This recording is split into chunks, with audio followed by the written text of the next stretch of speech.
Alright everyone, welcome to the Tonto's Demise Week 11 recap. Hard to believe, here we are, only 2 weeks left in the regular season.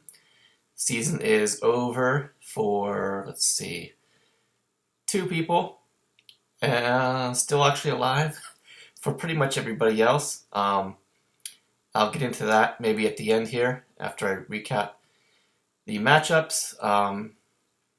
This week, one of the lowest scoring weeks in a long time. Overall, just scores were down all across the board, except for Mighty Midgets, really. Haven't been doing this lately, but I forgot. The total amount of points scored this week was only 1593.7, which meant the average score was only 132.8 this week. So pretty low considering past totals and averages. Let me see if I can find it here in my old notes. I think, okay, week 1 the average was 162. Week 2 the average was 153. Then, week 3, I think that was the big week. The average was 180, and then 151, something like that. So,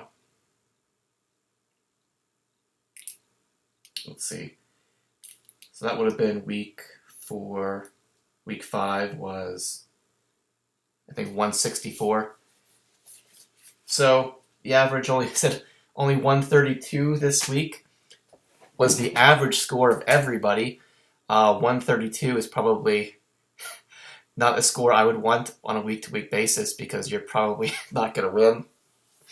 But like I said, things were low all around, especially offense.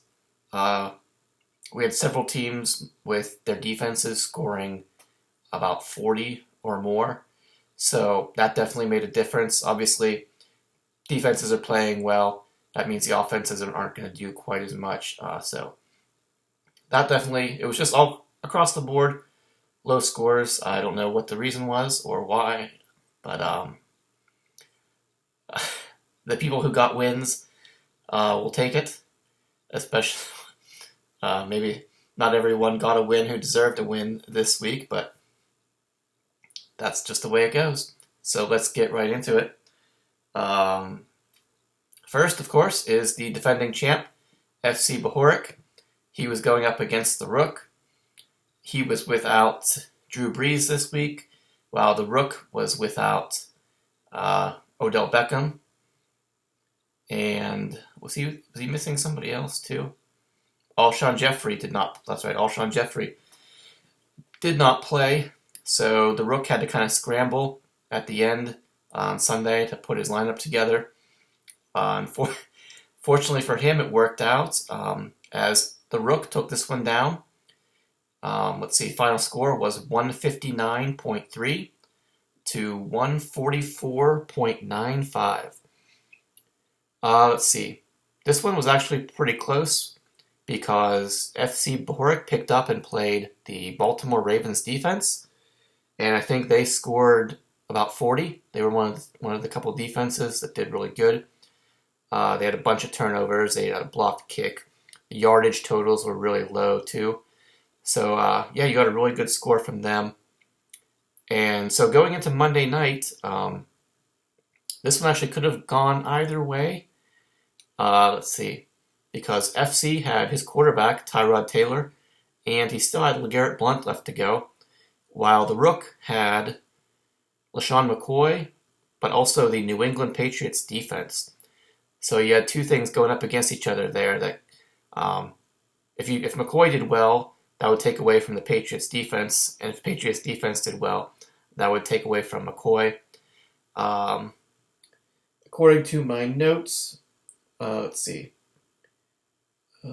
are they? I think there was only a 4.5 point difference going into Monday night, but I think the Rook had a small advantage. So, but you're hoping for a little bit more. I mean, you got your quarterback going for FC. Only 31.75 from him. While LaShawn McCoy, let's see, he had 24.5. He caught 6 of Tyrod Taylor's passes. He had 80 yards and a touchdown. So even though, let's see, New England Patriots defense, they did okay. They didn't do great, but wasn't enough for FC to pull this one out. Unfortunately, the Garrett Blount didn't really do too much. If he could have gotten maybe a little bit more yards and punched in a touchdown, maybe a garbage time touchdown, but the game was actually pretty low scoring and pretty close most of the way throughout. Well, FC, when we mentioned Tyrod Taylor, he had 31.75. Demaryius Thomas, first game with Brock Osweiler as quarterback. 3 catches, 60 yards and a touchdown. Stevie Johnson, 12.4. Vincent Jackson, back from his injury, 4 for 56 and a touchdown. So you got about 15 points from each one of your receivers. Blunt had 56. C.J. Anderson, 59. Greg Olsen, pretty much the same thing, 14.5 points. So all your pass catchers got you about 15 points, except for, unfortunately, Eric Ebron, who got you 0. I don't know if he got injured in that game or if they just weren't throwing to him or what it was, but he scored you 0. That definitely didn't help. McManus, 2 PATs and a field goal. So in a 15-point difference here, this one really could have gone either way if, said, only 31 points from your quarterback. If you had Drew Brees this week, things might have gone different, but unfortunately, you did not.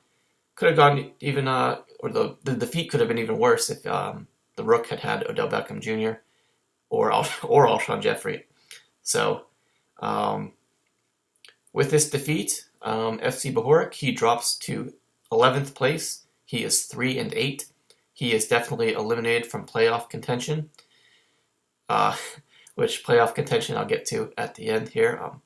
As for the Rook, he stays in first place, and he is now 9-2. Well, I guess just run through his lineup real quick. Aaron Rodgers, 37. Des Bryant, 15. Ted Ginn, 15. Andre Johnson, 2.5. Gurley, let's see, 60 yards and a touchdown, but he lost a fumble, so you got you 10. McFadden, about 16. Let's see, Kelsey, 9.5. McCoy, 24.5. Santos, a couple PATs, 2 field goals. He missed the PAT. And New England's defense, Yahoo says 11. It was closer to 20, 25, somewhere in there. So, but it was definitely enough for the Rook to take down FC. And like I said, move him definitely out of playoff contention, and the Rook stays in first place. And the team trailing the Rook, trying to catch up, trying to keep pace with him this week was Possum Magic. Fortunately, he went up against the Isotopes, and he was not able to do it. Hence, my Phillip Rivers jersey. I'd like to thank him for his poor performance on Sunday. Let's see. The Isotopes were able to take this one down. Final score here was 146.25 to 121.8. Let's see. For the Isotopes, you got 36 from Alex Smith. Jarvis Landry, about 10.5. Golden Tate, 15.5. Julio Jones, 28. Joik Bell, only 2.2. Charkandrick West, let's see. He actually only got 1.5 points and had a hamstring injury midway through the game. It was a blowout anyway, so I think he's all right. We'll have to wait and see. But so they didn't really put him back in the game because they didn't need him. So fortunately, I didn't need him either. Um, let's see. Kobe Fleener, 7.5. Jordan Reed, only 8.5. My kicker, Graham Gano from Carolina. He actually kicked a bunch of PATs and had 3 field goals. He was up at about 16 and a half, I think. And Seattle defense, Yahoo says 8.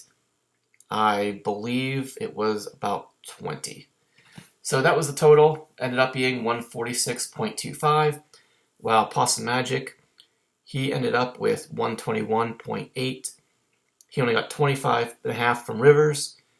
Let's see. AJ Green, only 12. Sammy Watkins, 7. Chris Gibbons, 4.5. Doug Martin actually got 28.5 points because he ran for 235 yards. Unfortunately for you, no touchdowns there. I think he had, was it 84 or 85 yard run that did not go for a touchdown. Luckily for me, but then you had was it Ajayi from Miami? Not sure how you pronounce that, but Jay, I don't know. But anyway, he only had 13 rushing yards. Antonio Gates only caught 1 pass for 6 yards. And Crockett Gilmore actually got you 5 for over 100. So 15 points from him. Unfortunately, Steven Hashka, he made as many he made the same amount of PATs as he missed, which was 2, and he got you 1 field goal. So only 3.5 points from him. Let's see, Denver defense. Even though they won the game, let's see, didn't give up a whole lot of points, but they did give up a lot of yards. Yahoo says 14. It was more like 25, somewhere in that ballpark, I think. But anyway, wasn't enough. Said Possum actually had a chance going into Monday night because the Isotopes were finished, and he still had Sammy Watkins, but he would have needed, I think, about 32 points from Sammy Watkins, which would be just about the best game of his season by far. That unfortunately, going up against the Patriots, that did not pan out for you. Also, with this loss, Possum Magic, he was actually in the matchup for the knockout pool. Maybe I'll run that down real quick after I finish the matchups here. But anyway, with this victory, Isotopes move up to 5 and 6. They're actually in 7th place now. And Possum Magic, you don't go anywhere. You are still in 2nd place. You are 8 and 3. All right. Next we had this matchup there's not much to say about it. It actually required me to go back through the Tonto's Demise history, at least the reliable history, which started in anything before 2009 is questionable. But everything from 2009 and forward is recordable, because that's when I started helping out with keeping the scores and posting them every week, just to make sure that they were accurate. And then, obviously, once Jimmy took over, started doing those every week, making sure from every week we had the accurate point totals up. So I can't guarantee that this is officially the lowest overall points in a matchup ever, but I can't say ever, but at least in recorded Tonto's history, this is the lowest scoring matchup that we've ever seen. Huber Squashers gets the victory over the Raritan Pups. The final score here is 103.55 to only 75.25. We've had players score more than 75.25 all by themselves this year. We've actually had Drew Brees almost scored more than 103.55 all by himself at one point this year. But anyway, so the Huber Squashers get a gift win from the Pups. Let's see. Squashers, you got 40 points from Sanchez. You got 13.8 from Calvin Johnson. T.Y. Hilton, though, only 4. Cole Beasley, only 2.5. Ronnie Hillman, 100 yards, but no touchdowns or anything else, so that was 13. James Starks, only 14 rushing yards, so that's a 1.5. Martellus Bennett, only 2 for 25. Danny Woodhead, only 1 catch for 9 yards and 7 rushing yards. So he only got you 2.5 points. That hurts. And Dan Bailey, your kicker, he had a couple PATs and a field goal. And Arizona defense, let's see, Yahoo says 7, but it was a little bit more than that. So they gave up way too many points. They only had 4 sacks and 1 turnover, but they got you the win here, and it might have been 10. I can't remember for sure, but yeah, there was points scored. There were yards piled up all over the place. So you didn't really get too much from Arizona's defense outside of those sacks and turnovers, but it was more than enough as the Pups, he got 22 from his quarterback, Derek Carr, in a game. Talk about hype pregame for this week. Derek Carr and the upstart Oakland Raiders going against the Detroit Lions. I think they were talking about this could be a fantasy feast for the Raiders offense. But unfortunately, it was anything but. As Derek Carr, no touchdowns, only 13 completions, 22.25 points. Mike Wallace actually got you 0 because he did not catch any passes, and his only points were from rushing stats. Marvin Jones, Bengals receiver, got you 10 points. Nate Washington got you 3.3. Jeremy Hill, the only bright spot this week for you. Only 45 rushing yards, but he did have 2 touchdowns. Marshawn Lynch ended up not playing, and unfortunately for you, it was a 4:30 game, and there was really no one else that you could plug into your lineup anyway to replace him, because I think you only have one running back on your bench who had already played, so you would have had to either pick up somebody or just take the 0 here. So you got the 0. Jimmy Graham, only 7 points. Green Beckham, same thing, 7 points. Your kicker, 4 PATs and a 40-yard field goal. And let's see, the Eagles defense got totally run over by Tampa Bay and Doug Martin. I think Winston had, 4 or 5 touchdowns in this game. So Yahoo said 4. Let's see. You might have actually it might have actually been less than that. It might have been 1. I can't remember for sure because obviously too many points, too many first downs. Yeah, I think it had to have been 1 because they lost the game, so that took away the turnover. So you only had 1 sack. So 45 points. Doug Martin had over 200 rushing yards. Winston had 5 touchdowns. There's no way that Philadelphia's defense did anything higher than what Yahoo says. I'm pretty sure it was lower. So that's just not much you can do. Complete misery it's been for the Raritan Wolves this year. So getting into it here, with the score of 75.25, Jimmy Huber, you have the proud distinction of holding the Tonto's Demise single-week record for most points scored in 1 week, and now you also hold the record for least amount scored in 1 week. Ironically enough, I believe your high score was last year. It was 275, and now this year it is 75. So a 200-point difference, but you hold the record for both. So I guess that's something to hang your hat on, whether you want to or not. And like I said before, uh, got my trusty notes here. I had to go back through Yahoo's history of the league and try to scour for some lower matchups. I was pretty sure I remember there being at least one or two somewhere in there that were comparable to this one.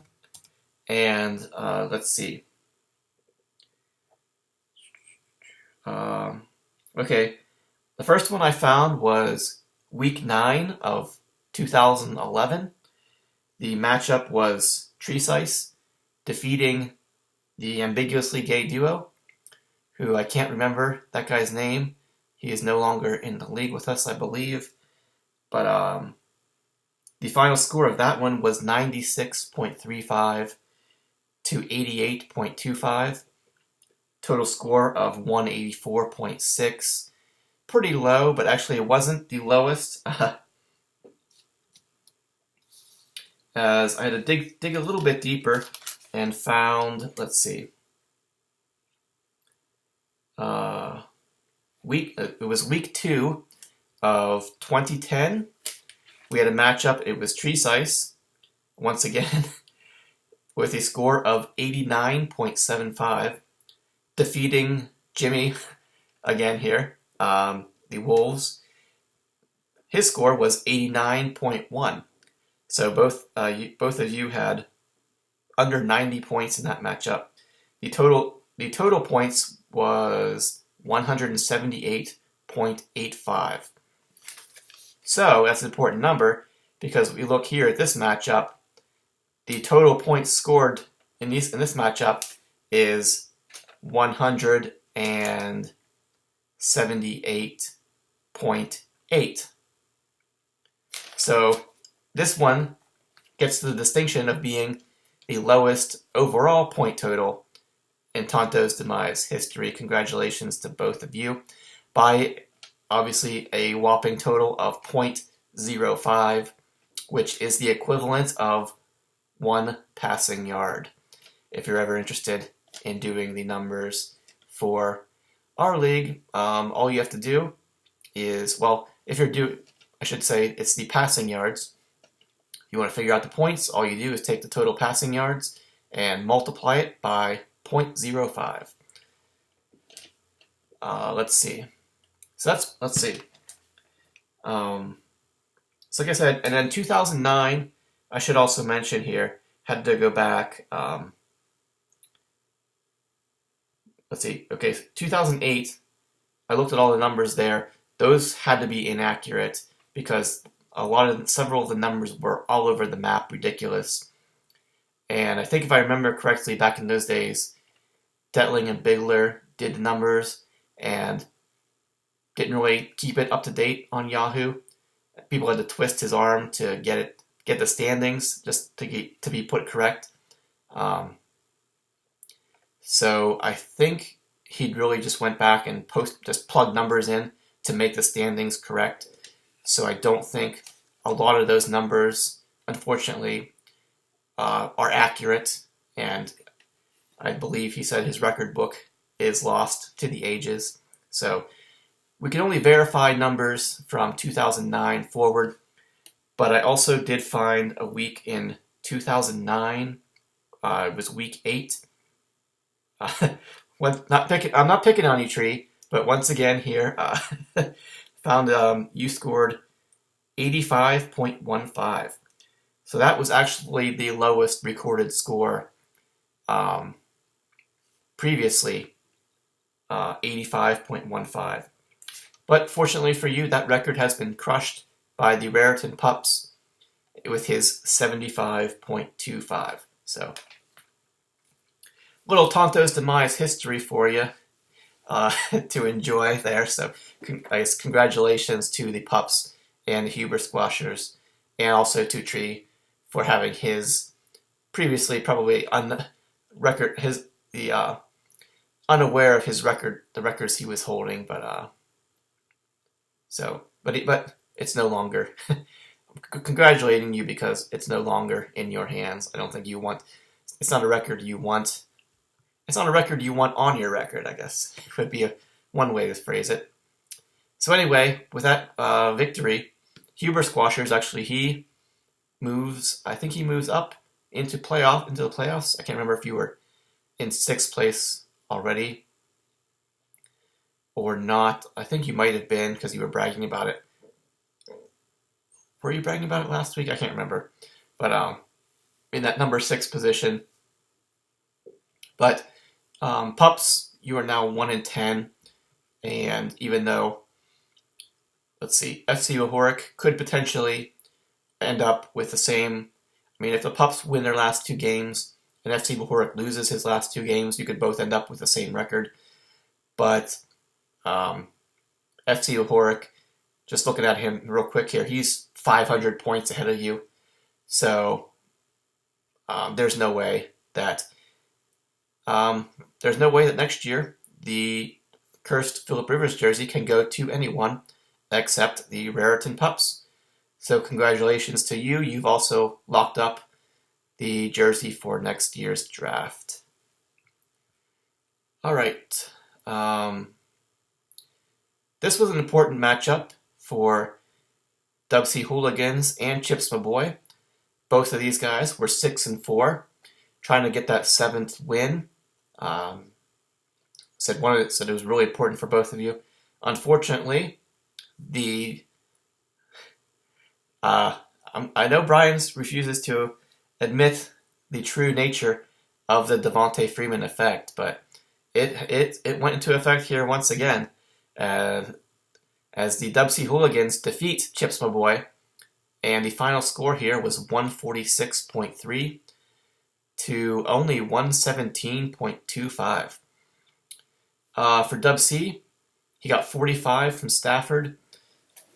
Let's see, this matchup had the 2 Oakland Raiders receivers going against each other. And the favor was for Crabtree and Dub C over Amari Cooper. Let's see, 11 to 1.5. Alan Hearns, 3 for 19. I must have cursed Alan Hearns and Eric Decker last week by commenting on their touchdown streaks. But they seem to score every single week. And of course, they both went out and did not score this week. So I'm sorry, Kevin. At least you got the win. Devontae Adams, let's see, 3 catches for 30 yards. Andrews from Tennessee, 78 rushing yards. Forsett, only 26 yards, and he went out, I think it was pretty early in that game, and he is out for the year with a broken arm, so you're going to have to try and find somebody to plug in there. Gronk, only 5.5 points. Lamar Miller in your flex. Another quiet game from him, really. Only 44 rushing yards and only 2 catches. He got you 7.5. Gostowski, couple field goals, couple PATs. Typical day for him, although he did miss a long 50-plus yard field goal. And the Carolina defense, I believe they got you, the total ended up being 47 actually, not 44, as you previously led me to believe. So you got 92 points from your quarterback and your defense.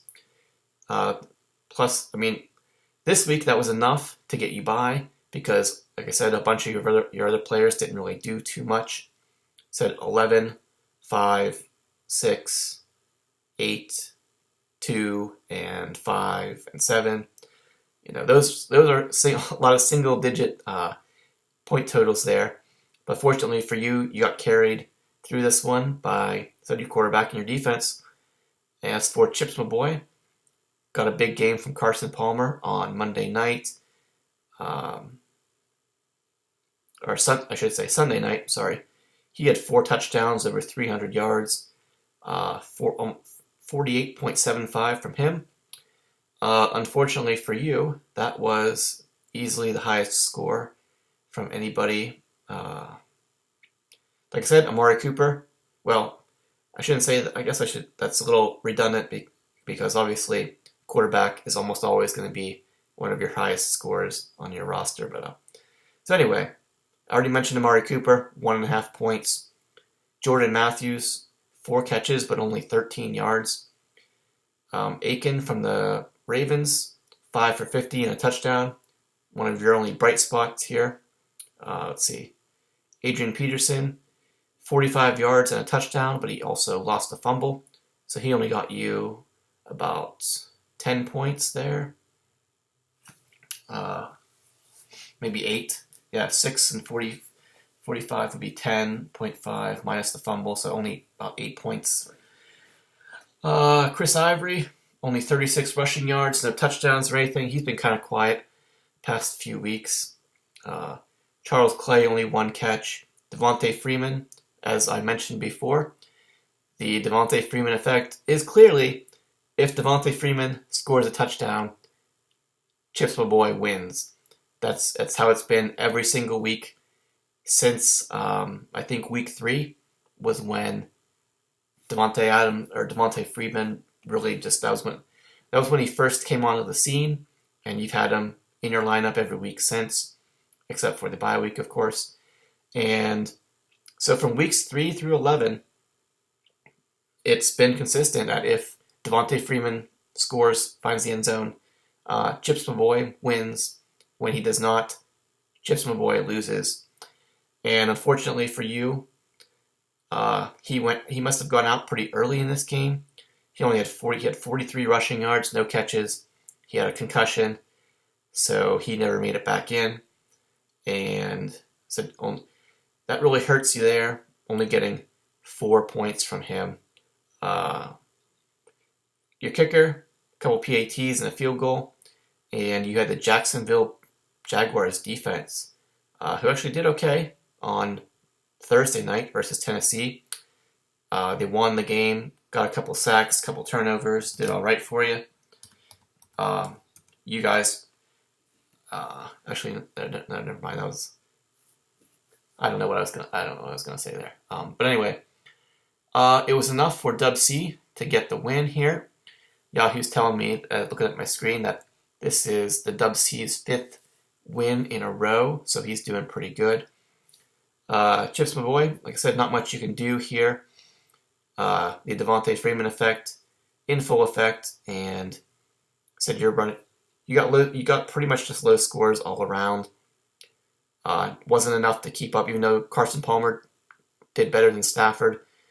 Wasn't enough. Your receivers were pretty much even, looks like. 21 to 22. So those are pretty much even. Really everything looking here was pretty close to even. Let's see. I mean, Gronk beat Clay by a little bit. Said even though Devontae Freeman barely played, he only scored 3 points less than Lamar Miller. It was definitely the difference here was the defenses. Like I said, you got 47 from Carolina Panthers defense, and Jacksonville Yahoo says 13. It was probably closer to 20, something like that. But you lost by 30, so not too much you could do there. Yeah, I mean 117. Low scores all around. It just wasn't meant to be for you this week. In a week where you really would have liked to get the win, I think, well, both of you really wanted to get the win. Unfortunately, only one of you could get it. And this week it was Dub C. While he gets the win, like I said, he gets his lucky number 7, his 7th victory. He is 7-4. He is now in 4th place. Chips My Boy, you are 6-5. You are still sitting pretty at 5th place. So, nothing to be too disappointed about at this point. Let's see. Next we had the Mighty Midgets going up against the struggling Twerkin Bowl Cuts. And the struggles continue for Twerkin as the Midgets take this one down fairly easily. Final score here is 180.7 to 142, an even 142. So, Mighty Midgets with 180, by far the only good score of the week. I think everybody else was under 160. Let's see. Mighty Midgets, take a look here at your lineup. Matt Ryan got you 42.5. Brandon Marshall, let's see, 5 for 50 and a touchdown. Brandon LaFell, 10 points, 10.5. Allen Robinson, 16.5. Latavius Murray, let's see, 8.8. Jonathan Stewart, over 100 yards, and he had a receiving touchdown. So he got you about, let's see, 19 points there. Jason Witten, only 4.7. And DeMarco Murray, quiet game from him too, as they were getting blown out by the Tampa Bay Buccaneers. Only 11 from him. Your kicker, Catanzaro from Arizona. Let's see, bunch of PATs and a couple field goals. And the Kansas City defense picked them up and plugged them in for this week. They only gave up 3 points to San Diego. Yahoo says 24. I think it was more like 42, actually, somewhere in that area. Hence the big bump up to Mighty Midget's score. He had said almost tacking on an extra 20 points to his overall total. As for Twerkin, 142, not a terrible score, but not good enough this week. Bortles got you 33, Fitzgerald 17, Danny Amendola 20.7. Let's see, Pierre Garcon 7.5, TJ Yeldon 5.5, Frank Gore 3.5, Tyler Eifert, not much on the receiving end, only 3 for 22, but he's been a touchdown machine, and he got you 2 of those to bump that total up to 17. Diggs had him in your flex. He had 6 for 66, not too bad. But unfortunately, I don't think this would have changed the outcome. But you did have Thomas Rawls on your bench, who started in place of, let's see, Marshawn Lynch. If you had plugged him into your flex, let's see, he actually scored 45.5 points. So that would have been a, let's see, 32-point difference if you had played Rawls over, let's say, Diggs, which you probably would have done. You tack on 32 points, you still lose this matchup, but it would have been a lot closer. So,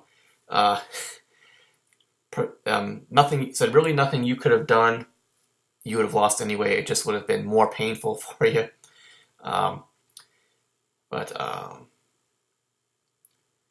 Let's see, Janikowski, a couple field goals, 1 PAT, and Rams defense actually ended up losing the game to Baltimore.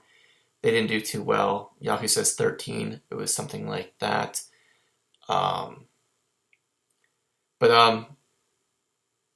Said not playing Rawls over Diggs, that could end up costing you here somewhere down the line, because you need all the points you can get. If you look at the overall standings, Twerkin, you're actually a decent ways behind a lot of people, and you dropped in the standings this week all the way down to 9th place. You're actually 5 and 6 now. Same record as the Midgets, who is actually now ahead of you. He is in 8th place. But unfortunately, like I said, for you, Twerkin, you've got to win your last 2 games just to get to 7. But even if you do, let's see, you are 150 points behind, at least 150 points behind Midgets, and you're way behind Chips My Boy, Huber Squashers, Isotopes, really anybody else who could be blocking your way back up into the playoffs. That point total is, even if you do win out, that point total is probably going to keep you out. So we can't eliminate you completely from the playoffs here, but it is not looking good. Mostly it said It's just that point. It's the overall point total. Even if you finish 7-6, I just don't think you're going to be able to do it. So there's only so many playoff spots, and at least 4 of them are already locked up, I believe. So we can't all, we got 5 people fighting for 2 spots, so obviously we can't all get them. But anyway, like I said, Twerkin, he drops to 5-6, while Midgets moves up to 5-6. And finally, the last matchup was Vanilla going up against the Detonators. Vanilla trying to get his lucky number 7, while Detonators trying to avoid his unlucky number 7. Unfortunately for the Detonators, it went the way of Vanilla this week, as he takes this one down. Score is 131.85 to 124.5. Actually, a pretty close matchup. Detonators was winning this one going into Monday night. All Vanilla had left was, unfortunately for you, was Tom Brady, and he only needed 27.5 points to get the win here. And well, actually, it looked like it could have gone that way for you. I mean, 27.5 from Tom Brady or from any quarterback, really is pretty low. But he only got 34, so that could definitely, it gave you a glimmer of hope, at least, but it wasn't meant to be. Vanilla, like I said, 35 points from Tom Brady. Eric Decker, 12 points, no touchdowns. Randall Cobb, 2 for 24, but a touchdown. DeAndre Hopkins, he's back from whatever it was last week. Fortunately for me, he was quiet last week. He had 2 touchdowns, 118 yards, 5 catches. Let's see. Sproles, most of his stats did not count. He did have a receiving touchdown for you, though. Chris Johnson, 63 yards. Jordan Cameron, pretty much just like Randall Cobb here. 2 catches, 20 yards, and a touchdown. The touchdown saving you there. You plugged in Tavon Austin back into your flex. Been juggling back and forth between him and Deshaun Jackson. You only got 1.1 from Tavon Austin, while Deshaun Jackson actually had almost 20. Lucky for you, it did not cost you this week. Let's see. Prater, your kicker, actually had a bunch of field goals in this one. So he did pretty good. And the Jets defense, surprisingly, they got torched by your own guy, DeAndre Hopkins. So Yahoo says 7. It was probably a little bit more than that because point totals wasn't too high to get you some points, but they did get the loss, so you lose points. Yardage totals were pretty high, at least for passing, I think. But but enough. Said this was a low-scoring week all around, so it was enough to get you the win here. And as for the Detonators, he traded away his man Phillip Rivers for Tannehill and Macklin, hoping to get something this week. Needed a good matchup. I just don't know. Everything I was reading this week was that the Dallas Cowboys passing defense was not a good matchup for Tannehill and the Dolphins passing game. And I believe it was in the podcast last week, though, they had determined that it was the other way around, that Tannehill was going to have a field day against the Cowboys, which he did have 2 touchdowns, but he only completed 13 passes, under 200 yards, only got you 28.7 points. See, Mike Evans, he got you 16.5. Macklin, who you traded for too, he got you 6. Marcus Wilson from the Bears, plugged him in. He got you 14.5, 14.2. So you're able to plug him in whenever Alshon Jeffrey wasn't playing. Let's see, your running back, Matt Jones. Let's see. He lost a fumble, and I don't even see any uh, rushing yards listed for him here. So he must have actually got you negative points. Let's see. Sims got you a receiving touchdown and 43 rushing yards. So he got you, 10? A little over 10. Delaney Walker, 19 points.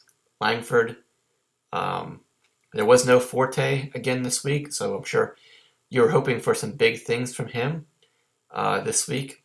Unfortunately, while he did score a touchdown, he only got you 13.2. You got 0 from your kicker.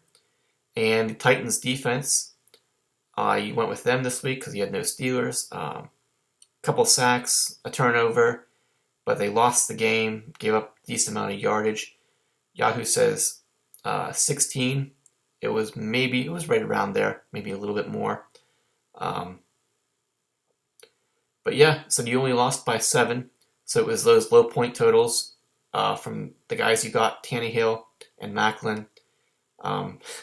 It probably wouldn't have made much of a difference though, because, like I said, Phillip Rivers scored just about the same thing as Macklin or Tannehill, less than 30 points. So it was a quiet game, up and down your roster here.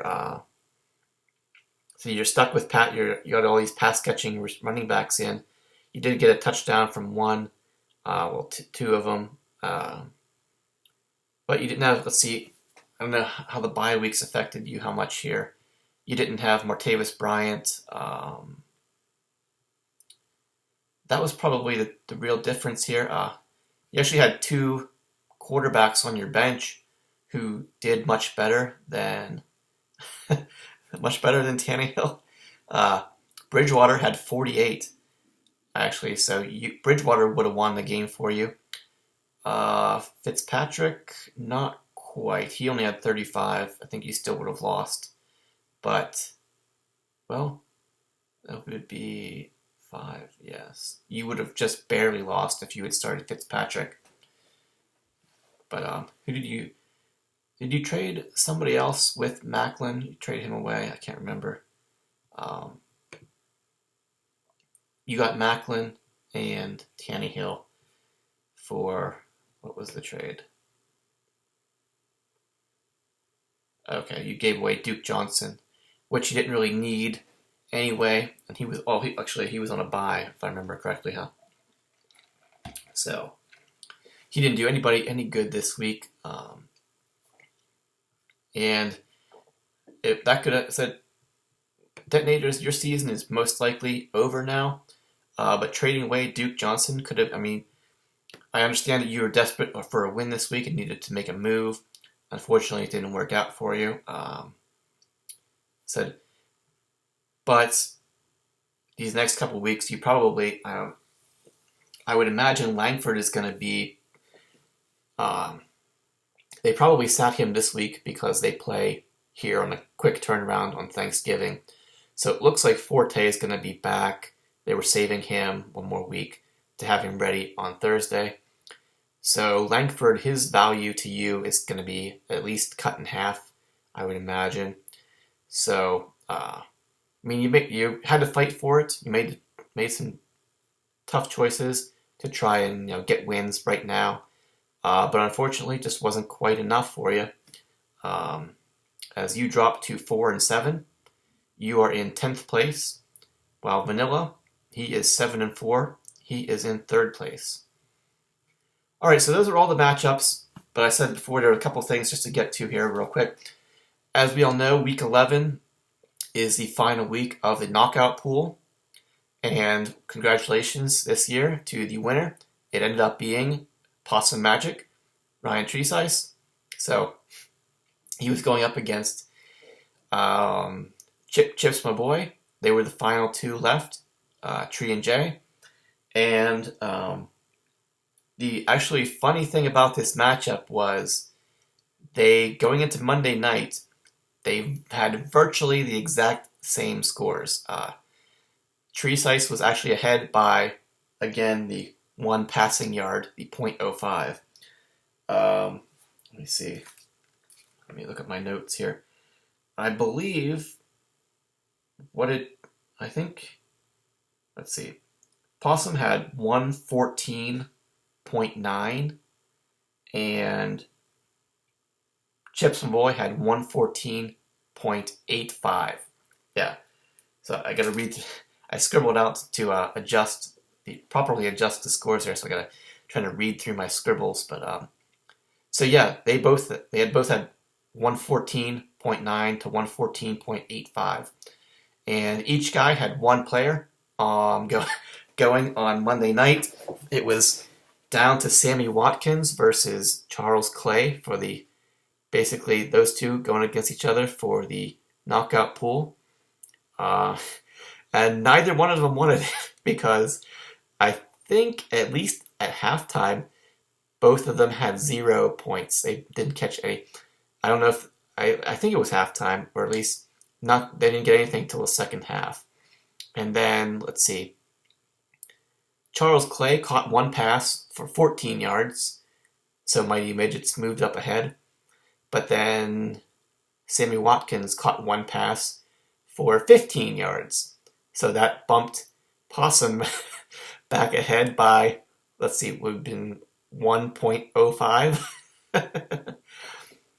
So, but unfortunately for Chips My Boy, that one catch was the only one that Charles Clay would make in the game, and Sammy Watkins ended up with 2 more catches and about 25 more yards. So he was actually about 4 points, 5 points ahead of you in overall point totals. Possibly the lowest point total takedown of the knockout pool that we've ever had. We had pretty low winning scores, but a very low knockout pool winning score. Even though Possum Magic, so you won that one, but you lost your matchup. So I don't know which one you would have preferred this week to stay in second, or stay in. Well, you would have stayed in second place, but you wouldn't have a chance to move up because you're even if you had won, you're starting to get too far behind the Rook in points. But so you said even in defeat, you won something here, so can't feel too bad. You'll have to talk to Jimmy. I don't know if this weekend is the best time to get a hold of him, but he already owes you some money for the season here, so congratulations to Possum Magic on winning the knockout pool for 2015. And finally, let's see. Getting into the standings here. These next 2 weeks, I know a couple weeks ago, things didn't seem like they were going to be that interesting. The teams that were playing pretty well looked like they were going to stay playing pretty well. Hewer Squashers, even though they've been losing players left and right, have managed to win the last 2 weeks, including this one, which was kind of a gift from the Raritan Pups for you. Let's see. Like I said before, Twerkin, he's dropped his last 2 games, and he is actually down. He's gone from playoff contention all the way down to 9th place. And his low point total, with only 2 weeks left to go, could keep him back down there. But I'm trying to figure this out these last 2 weeks. If you look at the matchups, trying to analyze something to talk about here quickly. To end the recap, talk about these last 2 weeks. If you look at all the matchups and the players who are fighting for playoff spots here this week is going to be huge. A huge factor in how things shape out for the playoffs, because if you actually look at the schedule the next 2 weeks and who plays each other, and you look at the current standings, so we have Vanilla, Dub C, Chips My Boy, Hewer Squashers, Isotopes, Mighty Midgets, and Twerkin are all still playoff eligible. Okay, And it could actually conceivably end up that all of those teams could finish with a 7-6 record. 7 teams could possibly finish at 7-6. How crazy would that be? I don't think it's going to happen, but it is actually within the realm of possibility. It would obviously require Vanilla and the Dubsy Hooligans to lose both of their last 2 games, which is possible, however unlikely. It would require Chips Ahoy to lose 1 and win 1, Huber Squashers to lose 1 and win 1, while it would require the Isotopes, the Midgets, and Twerkin to actually win both of their remaining matchups. Let's see. For Twerkin, he plays the Rook and Vanilla. So if he can knock both of them off, like I said, Vanilla needs to lose both of his matchups, and you need to win both of yours. So if you beat Vanilla, if you get to the point where you can beat Vanilla to get you to 7-6, that could happen. Who else is fighting here? Midgets, he is fighting for spot 2, and this week he plays Chips My Boy, who is also fighting for a spot. They play each other. Chips My Boy, you're 6-5. Mighty Midgets, you're 5-6. If, like I said, Chips My Boy needs to go 1-1, and Mighty Midgets needs to go 2-0. So Mighty Midgets needs to win this one and give Chips his one loss for these next 2 weeks. So if that happens and Midgets wins, he's still fighting. He has to win out, but he still has that chance. Let's see. Midgets said he plays Chips this week, and next week he has Huber Squashers, they would need to get at least 1 loss.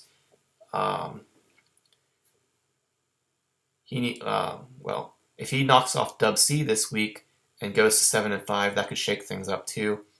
So even if he wins and if Huber Squashers would win this week and then lose to Midgets next week, that would leave him at 7-6. Both of them at 7-6. As for the Isotopes, they play, the Detonators and FC Bahorik. So neither one of those matchups are against a team competing for a playoff spot right now. So that doesn't really affect too much. But like I said, Chips My Boy, he is playing Mighty Midgets this week. And then he has the Rook next week. So that's no easy matchup there. You could very easily go 1-1. And let's see. Dubsy Hooligans, like I said, you would need to lose your last 2 games, which are against, Dubsy. They are against Huber Squashers, but also then you are against the Pups, I believe. Yeah. So the chances of you losing both weeks here, unless something happens, unless the Pups can pull out a resurrection, you're probably not going to go 0-2 these last 2 weeks. And as for Vanilla, his final 2 weeks, he goes against FC and Twerkin. Like I said, Twerkin needs to knock him off, and anything's possible with FC. That's no easy matchup either. So, however,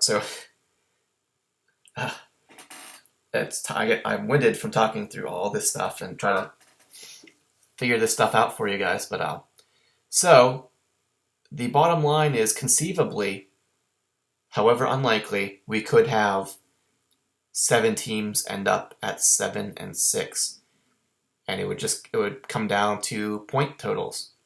However unlikely that is going to be, just doesn't look like. So just a quick look for this week's matchups. So if things go one way, it depends. With a couple of these matchups, if depending how things go, we won't even have a chance for any of that 7-6 stuff to happen, or we might. We'll know after this week. So the Isotopes need to win both games. They're up against the Detonators. If Detonators can knock off the Isotopes, they'll probably be done. The Possum gets the Pups, so that's kind of don't want to hand him the win, but that's the pretty good matchup for you. Dub C versus the Huber Squashers. Squashers, if you can pull out a win here, so that would move you to the same record as Dub C. So that matchup could go either way. Dub C is trying to keep working his way up. That's going to be a tough matchup for both of you. The projections are almost equal. As for Twerkin, probably not the best time for you to be going up against the Rook. So you need to win out, and you're going up against the Rook. He's heavily favored. Another really important matchup again for Chips My Boy. Going up against the Midgets, your projections are almost exactly equal. 6-5, 5-6, only one game separating you guys. If Chips can pull this one out, he would give the Midgets their 7th loss and get his 7th win. Or it goes the other way, and you're both 6-6 going into the final week. And FC, he's gone up against Vanilla. No easy matchup. There really are no easy matchups here, except for the Wolves, I guess. But so Vanilla said you got to win. To have that happen, he would have to lose both his matchups. And he said we'll see what happens here.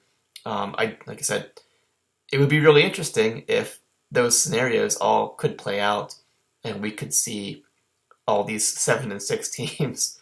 But it's really just probably not going to happen. But it's fun to think about, though, isn't it?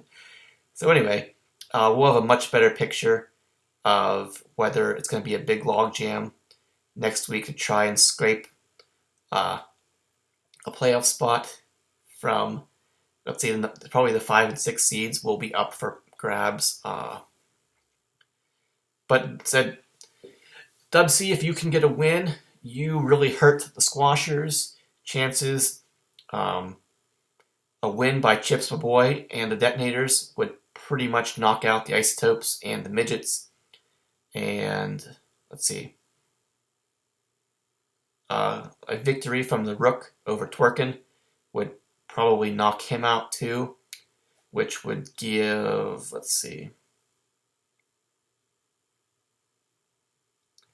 it would give all of them their 7th losses. But even if, let's see, if Dub C can knock off, I could rant about this for a while, yes, to all the different scenarios that could play out. We'll just let it happen and see how it goes, and come back here next week for the recap. Looks like we're gonna have a big group podcast here tomorrow night. A lot of people, more than the usual. Lots of special guests. So hopefully we can keep it under 2 or 3 hours. But anyway, so interesting scenarios coming up for this next week. I want to just give you guys a little heads up. I don't know how closely you pay attention to it, but these matchups are going to be, say, a little bit more. These last 2 weeks are going to be a little bit more interesting than it seemed like they were going to be 2 weeks ago. So it's going to be fun. We'll see what happens. We got a handful of teams clawing for these last two, at least the last 2 playoff spots. So all you got to do is get in, and anything can happen. So good luck here to everybody this week, and just for you, Gags, I want to say good luck to everyone, but especially good luck to me. So thanks, guys, and see you next week.